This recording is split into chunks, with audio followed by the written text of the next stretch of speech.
Sumiklab na naman ang panibagong giyera sa Syria kung saan nagbakbakan ang militar ng Syria laban sa Druze na suportado naman ng Israel. Kaya ang Israel ay kaagad namang nagbabala sa pamamagitan ng pagbomba sa isang tangke ng Syria. Alamin na buong detalye mamaya. At China nagkomento kaugnay sa 6 na Abukuma class escort destroyer na ibinibigay ng Japan sa Pilipinas. Habang sinabi naman ng isang analyst na hindi naman nakakatulong ang arbitral award dahil malawak pa rin umano ang mga teritoryo ng Pilipinas na hawak ngayon ng China at hindi ito kontrolado ng Pilipinas. Kaya't para malaman ang buong detalye ay tumutok at makinig na mabuti. 或损害第三方利益。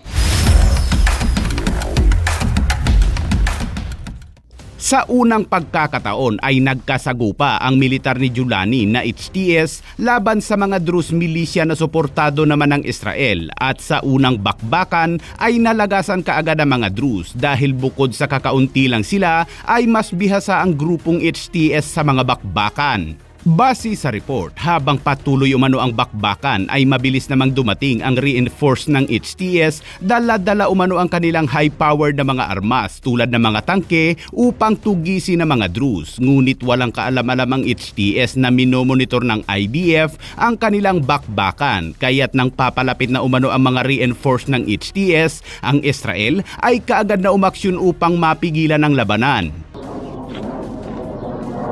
Isang F-16 ng Israel ang lumipad patungo sa Syria at binomba ang convoy ng HTS pati na ang isang tangke nito, kaya't napurnada ang pag-abante ng puwersa ng HTS. الله أكبر غارة إسرائيلية استهدفتنا. Ayon naman kay Israeli Defense Minister Katz, ang atake ng Israel ay isa umanong malinaw na babala sa HTS na hindi pinapayagan ng Israel na saktan ang mga Druze. Gusto ng bagong rehimeng Giuliani na makiisa umano ang mga Druze at sumunod sa mga bagong patakaran ng Syria. Ngunit ang Druze ay ayaw sumunod kay Giuliani dahil mga rebelde umano ito at dating Al-Qaeda bago itinatag ang grupo nitong HTS. Dati na ring nagbabala ang Israel kay Giuliani na kung sasaktan nito ang mga Druze sa Syria ay mararanasan umano ng rehimeng Giuliani ang puwersa ng Israel. Abangan bukas ang iba pang mga update tungkol dito mga kabayan.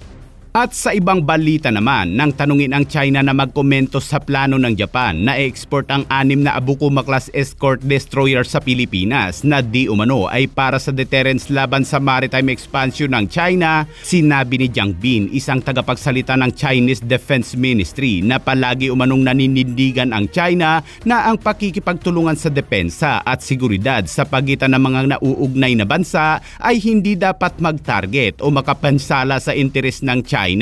Dagdag pa nito, noong ikalawang digmaang pangdaigdig, ang militarismo umano ng Hapon ay nagsagawa ng agresyon at kolonyal na paghahari laban sa mga kalapit na bansa kabilang ang China at Pilipinas at sinakop ang mga isla umano ng China na may mabigat na responsibilidad sa kasaysayan. Sa nakalipas na mga taon anya, ang Japan ay patuloy umanong nag-e-export ng mga armas at kagamitan sa iba't ibang mga bansa sa pagtatangka umano nitong bumuo ng maliit na pangkat upang guluhin ang South China Sea at lumikha umano ng walang tatag na rehiyon sa Asia Pacific. 我们一贯主张，有关国家间的防务安全合作，不应针对第三方或损害第三方利益。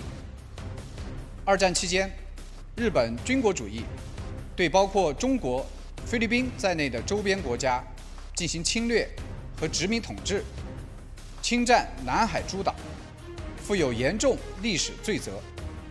近年来，日方突破和平宪法和专守防卫原则，不断对外输出武器装备，妄图拉小圈子搅局南海，给亚太地区制造不稳定因素。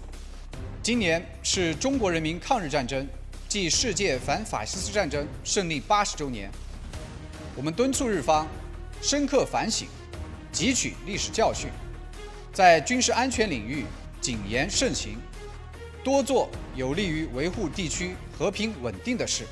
Samantala, sa ikasyam na taong anibersaryo ng Arbitral Award kung saan naglabas ng desisyon ang PCA o Permanent Case of Arbitration na may legal na karapatan ng Pilipinas sa 200 nautical miles exclusive economic zone nito. Pero ayon sa isang geopolitical analyst na si Herman Chu Laurel ay tila hindi naman anya nakakatulong ang arbitration case sa pagpapalakas ng posisyon ng bansa. Dahil bukod anya sa hindi nirerespeto ng China, ang Arbitral Award ay daan-daang libong sukat ng teritoryo din umano ang nawala sa Pilipinas dahil hindi naman ito ganap na kontrolado ng Pilipinas tulad ng Scarborough Shoal na hawak pa rin ngayon ng China. Na daan-daang libong square kilometers ng teritoryo ang nawala sa Pilipinas kapalit ng disputed economic exclusive economic zone na pinagmamalaki nila pero hindi nila nililinaw na ito ay disputed kaya po walang mahahawakan dyan sa disputed exclusive economic zones ang Pilipinas dahil po may 5 ibang kaagaw po dyan.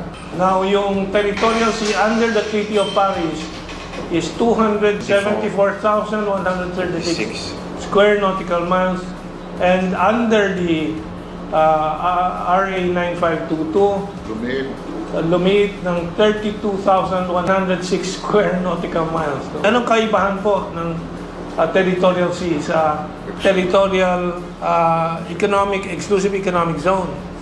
Ang territorial sea po na nakadefine po sa Treaty of Paris ay may complete total sovereignty, meaning complete rule ng bansa. Sinariwa din ng analyst na ito at pro-China ang naging hakbang ni dating Pangulong Duterte tungkol sa nasabing issue kung saan nagkaroon nito ng pakikipag-usap sa China kasabay ng paggiit nito sa ating karapatan sa soberanya nang hindi umano nagkakaroon ng tensyon bagkos ay nagdulot pa anya ito ng maayos na relasyon sa China.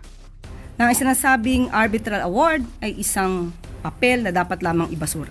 Hindi po ganyan ang paningin at pananaw ng kasalukuyang administrasyon. Nagsalita na po si Secretary Tess Lazaro, nagsalita na rin po si Secretary Gibo Chodoro, pati na po si Secretary Anyo.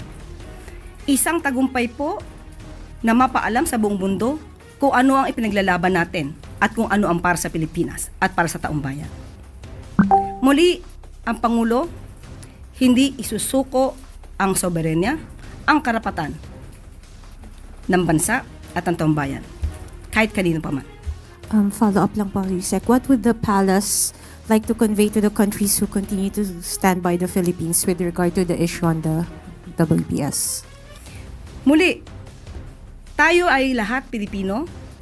Dapat po tayo ay nagkakaisang ipaglaban kung anong meron tayo. Manatili po tayo maging pro-Philippines, makabansa, makabayan. Huwag natin tularan ng iba na not pro any country.